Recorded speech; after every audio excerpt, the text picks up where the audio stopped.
Hello, everyone. It's Art Russell here at Think Twice on YouTube and thinktwice.me at wordpress.com. Today, we're going to get real about our essential nature. By getting real, I mean we're going to dive deep and question what we actually are. We're going to investigate whether we can really be the who that we've believed ourselves to be. The person of name, Art Russell, and form, in my case. And of course, you know your own case. To do this, I'm going to share some information from some books that I've read over the last several years. I'm not going to get really deep into it. I'm not going to read passages, but I am going to show you some material from some books.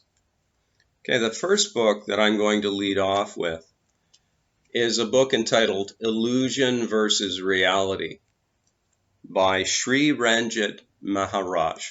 So again, that sounds like a weighty title, doesn't it? But that's exactly what it is. Basically meaning that this man, this apparent man, should be treated with respect. It's an honorific title that he perhaps knows more than the bulk of us, including this character. Now he's passed on, but what I'd like to do, or his body mind has, but I'd like us to question illusion versus reality as a title. What does that mean? Was he talking magic tricks here?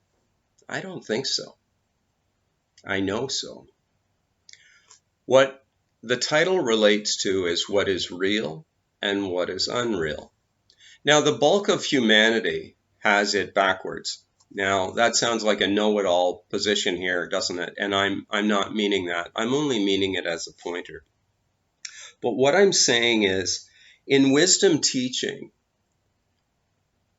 what is real would be that which does not change, the changeless, versus our forms and the world, which we know are always changing.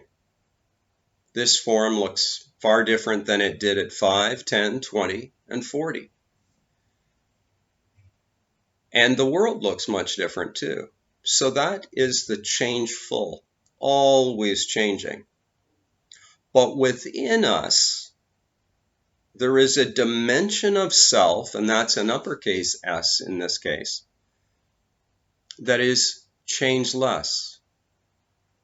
To discover it, we turn our attention in a different direction than that which we've been used to using.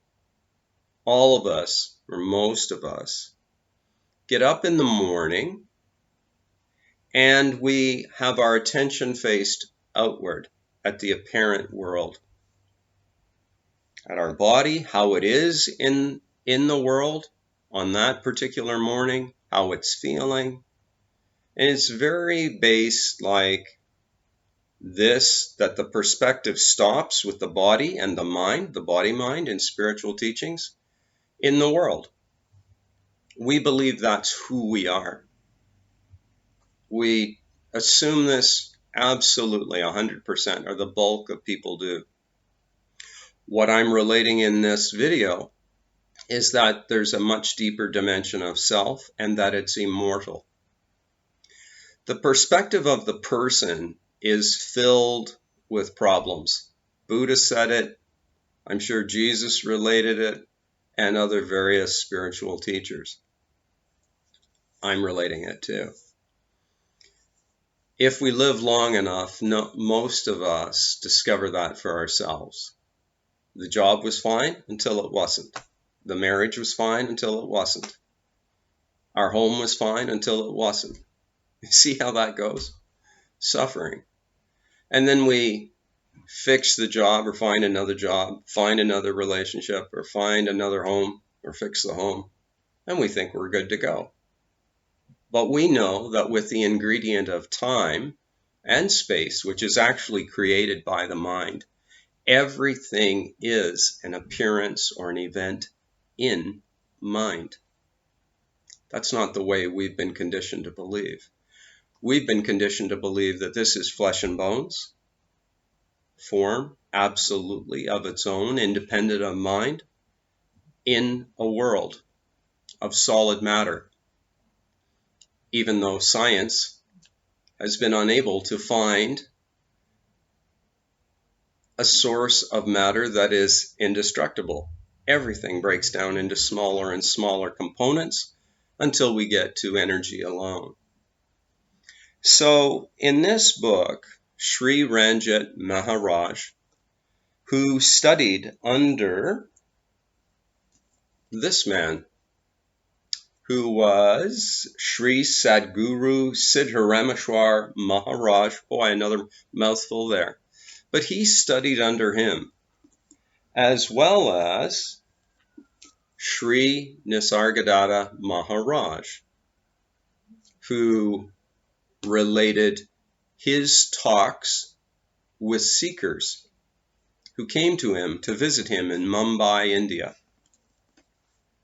Now, all of these three gurus, teachers, gentlemen, sages, were doing their best to help point seekers to the truth of their being so that they could avoid the problems, the difficult situations that come with believing that we're the person. This was also echoed by Sri Ramana Maharshi. Seekers came to visit him in India. And Bhagavan, as he was often called, Maharshi,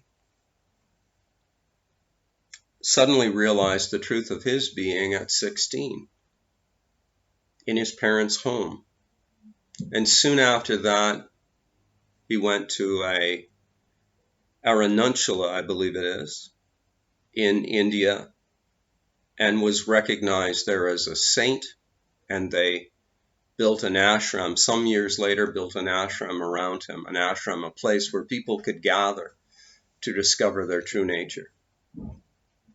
Now, if you're asking, well, again, Art, why is this so important? It's to avoid suffering that comes with believing ourselves to be the person. So a practical way to discover that deeper dimension is to make it a habit each and every day to have some time to sit, be still, as the Bible says, be still and know I am God. God would be another term for consciousness alone.